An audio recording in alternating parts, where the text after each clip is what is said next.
தமிழ்நாடு அரசால் மது திணிக்கப்படுகிறது என பாமக மாநில தலைவர் அன்புமணி ராமதாஸ் கூறியுள்ளார். நாமக்கல்லில் பாட்டாளி மக்கள் கட்சியின் தலைவர் அன்புமணி ராமதாஸ் செய்தியாளர்களை சந்தித்தார். அப்போது பேசிய அவர், தமிழ்நாட்டில் மது ஒழிப்பு மாநாடு போராட்டம் யார் நடத்தினாலும் பாமக ஆதரிக்கும் என்றும் 45 ஆண்டு காலமாக மது ஒழிக்க வேண்டும் என ராமதாஸ் போராடியதாகவும் தெரிவித்தார். 3 தலைமுறையினரை மதுவால் ஒழித்த திமுக, அதிமுக ஆகிய திராவிட கட்சிகள் 4வது தலைமுறையினரை ஒழிக்க பார்ப்பதாகவும் தெரிவித்தார். எங்க மருத்துவர் ஐயா அவர்கள் 45 ஆண்டு காலம் மது ஒழிக்கணும்னு போராடி இன்னைக்கு தமிழ்நாட்டில் திருமாவளவன் அவர்கள் கட்சி உட்பட அத்துணை கட்சிகளும் மது விலக்கு கொள்கை ரீதியிலே ஏற்றுக்கொண்டதற்கு காரணமே எங்களுடைய மருத்துவர் ஐயாவும் பாட்டாளி மக்கள் கட்சியும் தான். இது யாராலும் மறுக்க முடியாது.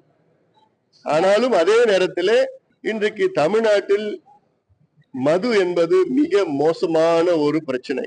அதாவது தமிழ்நாட்டில் உள்ள இளைஞர்கள் மது இல்லாத இருக்க முடியாத ஒரு சூழல் உருவாக்கியது இந்த திராவிட கட்சிகள் தான். திமுக மட்டும் இல்ல, அண்ணா திமுகவும் தான்.